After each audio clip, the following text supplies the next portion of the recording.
Do you think your mother-in-law is a bad woman? Try having one who literally tried to kill you. Yes, that's what my mother-in-law did.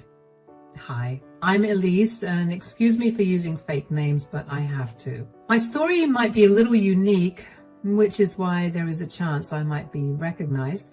I really don't want to talk about this in person, so I would rather keep my identity a secret. This story is about my mother-in-law, Jennifer, who thought that she could end me and get away with it. Why did she want to end me? Because she hated me. Now, to understand why Jennifer hated me, you need to know her background. She had been married to a rich man named Victor, who is my father-in-law. Their son, Darren, is my husband and the absolute love of my life. We had a fairy tale-like romance and ended up falling deeply in love with each other. Jennifer didn't like it, of course. In fact, she actively encouraged Darren to break up with me. Why, you may ask? Well, it was because she belonged to a rich family while my family was hardly middle class. Jennifer was offended that her son would even think about being with someone like me, let alone marry. Initially, Jennifer kept her tantrums to a certain limit. She used to bother Darren and nag him about breaking up with me. I tried several times to extend an olive branch and meet her so that we could get to know each other, but Jennifer was always nasty to me. Even in public events, she would openly make fun of me and my family, while Darren stood up for me. I avoided drama because I didn't want to come between Darren and his mom. So I kept my mouth shut and only protested when she crossed all limits. Darren and I ignored all of Jennifer's protests and continued our relationship. Jennifer kept bugging us but didn't escalate until a dinner party that Darren had organized at his grandmother's house. We were all having a great time. That was until Jennifer came up to me and said, "Don't you dare think about marrying my son, Elise. I will never let that happen." I don't know what brought this on, but now is not the time, Jennifer. We are at someone's party. You don't have to act all innocent, Elise. I know you tricked my son into deciding to marry you. I bet you even gave him the idea of proposing to you at this party. I was confused for a while before it finally struck me that maybe Darren had planned to propose to me at the party. When I looked over at Darren, he had the most shocked and panicked expression on his face. He ran to my side and looked at his mom in both disbelief and anger. He then said, "Mom, what's wrong with you? Why would you ever say that? What I do with my life is none of your business." "I am your mom, so this is my business, Darren. You have to listen to me, Darren. You cannot get engaged to Elise." "I just don't understand, Jennifer. What is your problem? Why are you being like this? What do you have against me? You simply don't deserve to be a part of my high society family. If my son marries you, everyone will laugh at us. I will never let that happen. Darren, you understand what I'm saying, right?" Jennifer had early on told everyone that I belonged to a lower class than her, which was why she was not going to accept me. People started to whisper while I looked down in embarrassment. I felt utterly humiliated in front of everyone. However, even though I didn't protest, Darren did protest on behalf of me. He said, "I don't care about everyone. Mom, you have known for a while that I plan to propose to Elise. You brought this up today on purpose so that the surprise proposal is spoiled." "Listen to me, Darren. I don't care if I have spoiled your stupid little proposal. That proposal shouldn't have occurred in the first place. You should have listened to me when I told you to break up with her." "I already told you, Mom, your opinion on Elise won't change my mind in any way. I love her and will marry her, and that's final." Jennifer looked super shocked that her own son would talk to her that way. She was literally wide-eyed from shock or whatever. I had no sympathy for her because she confirmed my doubts about the proposal. Darren had indeed planned something romantic to surprise me, and the surprise was now completely ruined. I was a little sad about it, but that sadness left my mind when I saw Darren showing his shiny backbone to his mother. Jennifer, of course, had a problem with that. She, as usual, turned to me and started to accuse me of turning her son against her. She yelled at me and said, "This is your fault, Elise. You have corrupted my son and turned him against me. I always knew you were a gold digger, and this proves everything." I have no clue what you're talking about, Jennifer. You can't just blame me for whatever comes to your mind. My son was such an established gentleman. He would have never raised his voice at his mother in the past. But you came into his life with your low-class behavior and spoiled his manners. If that's what's happened, Jennifer, I think I did Darren a favor. He really needed to stand up against his awfully controlling mother anyway. I might be middle class, but I know manipulation and control issues when I see it. He is my son, so I can do whatever I want with him. Darren should know better than to defy me and my opinions. Well, you were not the one getting married, so I don't see how you get an opinion. Anyway, I think you should let Darren decide what he wants to do with his life. I will not let him ignore me and run our reputation to the ground. Darren, you are going to stop this madness and leave this ridiculous woman who has no place in our household. Jennifer looked at Darren and was still expecting him to agree with her.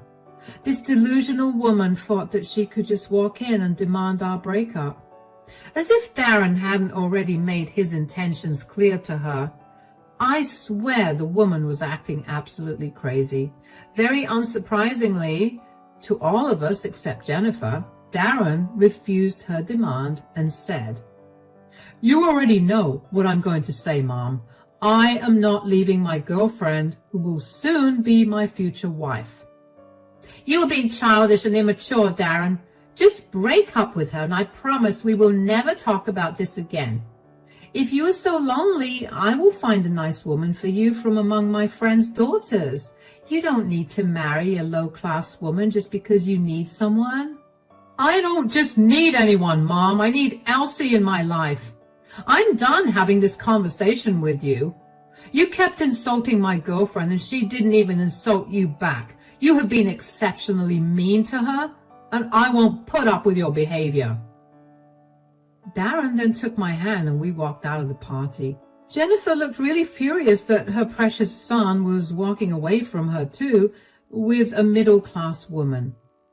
She took that personally, and I realized then that Jennifer would never accept me as her daughter-in-law. It was a sad thing, but I didn't dwell on it too much. She wasn't exactly a good person, so I wasn't rushing to have a relationship with her. It was better this way. Soon after the party, Darren proposed to me. He actually had a separate surprise party with close friends and proposed to me in front of them. I was over the moon because I had been waiting for the proposal. I won't lie to you guys, but I was afraid that Darren would change his mind after the little tussle we had with Jennifer. I had expected him to take some more time to reconsider everything and maybe then propose. But Darren is a committed guy and decided not to put off the engagement just because his mother acted like a child and spoiled everything. Darren quickly took action and came up with a brilliant plan that made me very happy. I didn't think twice before accepting his proposal. He is truly the love of my life, and I know I want to spend the rest of my life with him. Victor was also present at the party and looked really happy to see us engaged. However, when Jennifer discovered the engagement and the fact that she was excluded from it, she went absolutely crazy. She kept calling and texting Darren about how disappointed she was, among other things. He ignored all forms of communication from Jennifer because she was being mean to me again. Eventually, Jennifer changed tune and started to beg Darren to talk to her. Darren was still not having it, but one day, Victor came to our place and said, "I think you guys know why I'm here. I hope we can talk about, I believe you're here to speak on behalf of Mom." "Yes, Darren. Look, I know that what she has done is wrong, but she's willing to make amends. She has been miserable and really wants to talk to you, son. Too bad she didn't think of this when she was busy dissing my love life. I don't know if I want to talk to her, Dad. Your mom made a mistake and now she's repenting. Please at least give her a chance to make things right. Elise, what do you say? Do you think Jennifer deserves one last chance? I guess you're right, Victor. If you say that she's willing to change, we should at least hear her out. We can do this much for you, at least. I convinced Darren to talk to his mom only because Victor requested it. He's a good man and really respects me, so I couldn't drop his word. Besides, he was right. Jennifer did deserve another chance. So Darren, Victor, and I came up with a way to talk things out. We weren't ready to face Jennifer in person, so we arranged a conference call from our homes.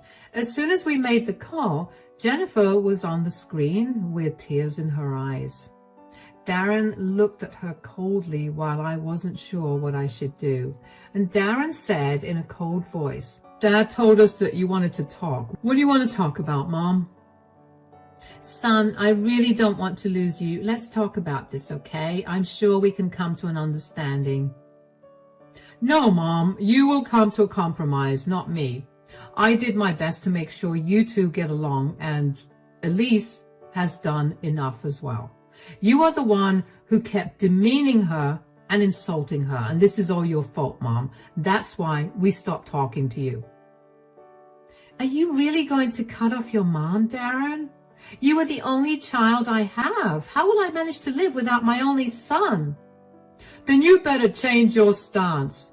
Mom, if you want to have your son in your life, you will have to treat Elise with the respect she deserves. You need to accept Elise as your daughter-in-law and try to have a relationship with her. That is impossible, Darren. I have told you a lot of times that I cannot degrade myself to mix with your stupid girlfriend. Jennifer was back throwing a tantrum, and we knew talking to her would be useless. We had only agreed to have the video call with her because Victor begged us to. If it wasn't for Victor, we would have had very limited contact with Jennifer, and the video wouldn't even be happening.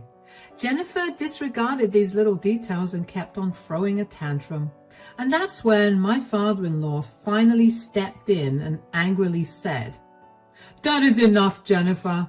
You are acting like a total child. I had to go to great lengths to convince Darren and Elise to hear you out. Now I'm starting to regret my decision. What you are doing now is absolutely unacceptable. But Darren is the one being unreasonable, Victor. He wants me to accept Elise as his wife when I made it clear that I don't consider her a part of our family. In that case, you can say goodbye to your son, Mom. Like I said, I will not tolerate you constantly degrading my wife. I'm getting sick and tired of you, Jennifer. You are not the only person who gets to decide who becomes a part of the family. I wholeheartedly accept Elise, and so will you, if you don't want to lose your son. Jennifer knew that she had been cornered. She didn't have a single person on her side. No one agreed with her vain perspective and were literally asking her to make things right if she wanted a relationship with her son. Her own husband was now getting mad at her and demanding that she act like a mature, reasonable person. So in the end, Jennifer relented and said, Fine, if that's what everyone wants, I will try to have a civil relationship with Elise. I think it's also important for Elise to agree with you, Mom. She gets an opinion on whether you get another chance or not. What do you say, Elise? I am willing to look past everything and start afresh too. I know how much Darren loves you and you love him. I can do this much for him, but I need an apology from you before we start everything fresh. Darren had been pretty sad about losing his mom in the few weeks that they didn't talk. He didn't say those words to me out loud, but I knew him well enough to know that he missed his mom. Now, I am not the kind of person to give ultimatums or come between families, so when Darren asked me to give Jennifer a chance, I agreed. I did it for my then fiancé and not his mom, but I also knew that I wasn't going to let Jennifer pretend that she never did something wrong. Before we started a fresh page, I needed an apology from her. But when I asked for an apology, Jennifer looked disgusted and screeched at me, saying, "What? You expect me to apologize to you?" "What's your tone, Jennifer? You are going to lose this one last chance if you react to Elise like this." "That is right, Mom. If I were you, I would choose my words and tone carefully from now on. Elise didn't ask for much. She only asked for an apology that she rightfully deserves." Okay, fine. I'm sorry, Elise. Are you happy now? Can we just move past this nonsense already? Now tell me all about your wedding plans. I am so excited. My only son is getting married. I still didn't like the way Jennifer delivered her apology, but I knew that I wasn't going to get a better one out of her. There was no way we would ever be friends, let alone family. She was always going to look down on me, and I would always keep her at arm's distance. But I accepted this outcome. Darren and Victor were happy, and that's what mattered to me. Months passed, and things were somewhat better among all of us. Darren and I spent around 4 months planning the wedding, after which we totally abandoned the plan. Don't worry, we still got married. It's just that the entire wedding planning thing, along with Jennifer's insane demands, exhausted us. So instead of letting her take over the entire thing like she wanted, we eloped and got married with our friends present. I wasn't sad that I didn't get a big wedding. In fact, I was happier than ever, and so was Darren. We finally got married and were ready to start our life together. When Darren and I got back from our honeymoon, we met with Jennifer and Victor, who wanted to congratulate us. Victor was happy as usual because he didn't mind that we eloped. He was just happy for us. Jennifer, too, appeared to be surprisingly calm and congratulated us for our wedding. I made the mistake of thinking that maybe Jennifer was finally done being an uptight witch after all. Well, I was wrong about that. Old habits do die hard, guys, and that same night she pulled me aside when no one was around and said in a nasty voice, "Bravo, Elise, you played me well. You secretly married my son before I could come up with a plan to separate you two." "What are you talking about? Wait, are you still obsessed with breaking us up? What did you think, Elise? That I would magically turn over a new leaf and accept you?" My instincts were right, guys. Jennifer never really reconciled with me or accepted me as her daughter-in-law. She was only faking it so that Darren wouldn't cut her off. I was pretty sure that she would have messed up my wedding if I hadn't made the split-second decision to elope. I thanked the heavens that Darren actually agreed with me and made a run for it. I guess his instincts, too, were telling him to avoid a grand wedding because of possible complications. The only one who didn't find the elopement nice was Jennifer, who always had ulterior motives. She wasn't even hiding it anymore, so I said, "Wow, Jennifer, so all of your changed behavior was fake. You were just masking your emotions and trying to find ways to break us up." "Yes, and I would have succeeded if you and Darren hadn't gone through the wedding. I would have humiliated you just like you humiliated me by asking me to apologize. I never would have apologized to a lowlife like you if my son and husband hadn't threatened me. Don't think I have forgotten that." "Good to know, Jennifer. Don't worry. I too won't forget our conversation today." "You better not, Elise. From today onwards, you better sleep with one eye open. I will separate you from my son. I will make it happen, and in that process, I will make you pay for forcing me to apologize to you." I should have known then that Jennifer wasn't making small threats. I chalked it up to her being super angry that she missed a chance to ruin my wedding. I did expect Jennifer to try and do something stupid, but I could never imagine what she ended up doing to me. None of us had imagined what she was capable of doing.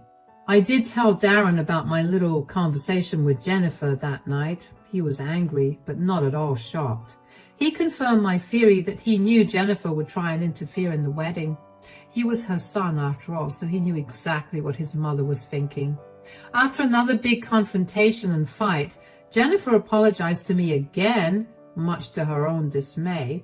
Sometimes I think the second apology was what pushed her over the edge. Maybe we will never know what did her in. But Jennifer started to make a grand plan to get rid of me, and she was almost successful in doing it. The incident happened on my birthday, which was 2 months after our elopement. Darren had made some elaborate preparations for the party because it was my first birthday as his wife. He also wanted to have a party with everyone since most of our guests missed our wedding. So Darren arranged everything and invited a lot of guests to my grand birthday party. Jennifer was, of course, sulking that I was the center of attention again, but she actually didn't create any drama and even helped Darren with some arrangements. We, once again, mistook this as Jennifer seriously trying to have a civil relationship with me. I guess we desperately wanted this meaningless drama to end. It was just wishful thinking on our part. On the day of the party, Darren and Victor were both busy making all the last-minute preparations. The party was taking place at my in-laws' mansion, so we were at their house. I was already dressed up and ready to party. The guests were already coming, and I was a little nervous because there were a lot of people I hadn't met before. And just when my nerves were getting the best of me, Jennifer appeared out of nowhere with 2 cups. She handed me one and said, "Drink this up, Elsie. You look like you need it." "What is this, Jennifer?" "Are you blind, Elsie? It's coffee. You look really nervous, and I don't want you going out like this. I have a reputation to keep, and I don't want you to make a mess of yourself." "That was really rude, Jennifer, but thanks. The coffee really would help."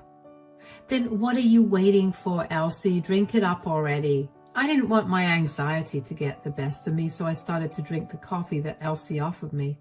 When I sipped it the first time, I felt like it tasted a little off. It was too bitter for my liking, and then again, it was black coffee, so I didn't think much of it anyway. I kept drinking the coffee to calm my nerves, but somehow it made me feel really weird, and that's when I noticed Elsie, and that's when I noticed Jennifer smirking at me. She said, "How's the coffee, my dear daughter-in-law? I'm sure it's pretty good." "What have you done, Jennifer?" "You never should have taken the coffee I gave you, Elsie. Who is going to save you now? Maybe I will be finally able to take you away from my son. Did you really think you would get away with stealing him?" "Oh my God, why do I feel this way? What did you add to my coffee?" Those were some of my last words to Jennifer before I felt my throat closing up. I immediately knew what it was. I was going into an anaphylactic shock. Jennifer had definitely mixed something in the coffee she gave me. I wasn't exactly in the condition to make sense of what she may have added. I could only feel my throat swelling up and choking me. I struggled for help and watched Jennifer laugh at me. Then I think I had lost consciousness because I didn't remember anything else. I woke up in the hospital probably the next day. I was so groggy at the time that I barely remember what was going on. I found myself in a hospital bed. A doctor and nurse stood over me and were examining me. In a very groggy voice, I said, "What happened to me, doctor?" "You went into an anaphylactic shock, Mrs. Elsie. Your husband brought you in at the last minute and saved you. Do you remember what happened?" "I was drinking coffee that my mother-in-law gave me, and after that I started to feel my throat swell up. I don't remember much else. Was my mother-in-law here as well?" "Oh yes, she was here, Mrs. Elsie. Sadly, she was later placed in a psych hold by the cops. I'm not really sure why. You may want to ask your husband about that." The doctor then took my vitals and checked me thoroughly. After he was done, he gave me some instructions and left. I was left wondering about what on earth happened. Even at that point, I couldn't properly remember that Jennifer had intentionally tampered with my drink to send me to the hospital. Everything became clear when my husband came to see me. Darren looked absolutely broken and burst into tears when he saw me. My heart broke for him because I couldn't see him like that. After a good crying session and me assuring him that I was okay, Darren calmed down a bit. Then I finally asked him what went on. He said, "I came to find out because you were late for the party. Everyone was already there. I went looking for you and found you unconscious in the kitchen. I immediately brought you here after I realized that you weren't even breathing properly. The doctor told me that I went into anaphylactic shock." Yes, that's what we discovered as well. As soon as the doctors told us, we rushed home to see what happened. Dad pulled the CCTV footage to find out more, and that's when we saw you collapse after drinking something Mom gave you. Oh my God, yes, I do remember it. Jennifer gave me coffee to calm me down. I don't know what she told me next, but she was laughing when I was struggling to breathe. That haunting memory came back to me in an instant. Sometimes, even now, I hear her laughter in my nightmares. It was just horrible. Darren looked pretty defeated after I told him what happened. He said, "I know that, Elsie. We all saw the footage. We think Mom slipped something in your drink that caused you to go into shock. The cops are still investigating what happened." The cops? Doctors told me that Jennifer was put on a psych hold. Yes, Elsie. After we discovered the truth, we confronted Mom. I can't tell you all the vile things she said about you. Dad and I immediately called the cops on her. She was put into a psych hold because of how unstable she was acting. I've already pressed charges against her, Elsie. You have filed a police report against her? Do you really want to do that? Listen to me, Elsie. I have allowed my mother to ruin our life enough already. But she just tried to kill you. We don't know if it was intentional or not, but she did do this. There is no way I can let her get away with this. Don't worry, you will never see her again, Elsie. She will be gone for good. I'll make sure of it. I started to cry with relief when Darren told me that he would never let Jennifer come near me again. Darren, too, cried with me. We were both severely traumatized by what happened.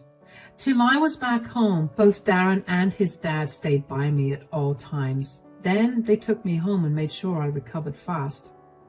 Don't worry, guys. Darren kept his promise to me. He really didn't let Jennifer near me again. She was put into a psych ward because of her actions, and there was a police case filed against her. She absolutely went crazy, and she is still in the psych ward as we speak. The CCTV footage that was obtained from the house showed enough proof that Jennifer had poisoned my coffee. The most surprising fact was that she didn't even deny it. In fact, Jennifer was pretty proud of what she did because apparently I was taking away her son, so I deserved it. Well, Jennifer's plan to end me or make me sick didn't work very well, though. It backfired on her completely, and she ended up being put on an involuntary hold. Darren and I got great lawyers who were looking into the case. We are hoping to send Jennifer to prison for a while. Also, we took out a restraining order against her so that she can't come near us again. Victor actually ended up filing for divorce because he couldn't be with someone as unhinged as her. He also apologized for bringing Jennifer back into our lives. The poor man was feeling guilty, so I assured him that I wasn't blaming him at all. We are good now. Darren, or any of his family members, didn't go to meet Jennifer. They were all disgusted with her behavior and wanted to stay as far away as possible. Her reputation, which Jennifer was so proud of, was destroyed within a few days. She is now known as the crazy woman who tried to kill her daughter-in-law. Looks like Jennifer is finally being recognized as the lunatic she was. As for me, I have actually managed to have a decent relationship with most of her posh friends. They hate her now and like having me around instead. Darren and I are also doing well, and along with his father, we have formed a strong support system among ourselves.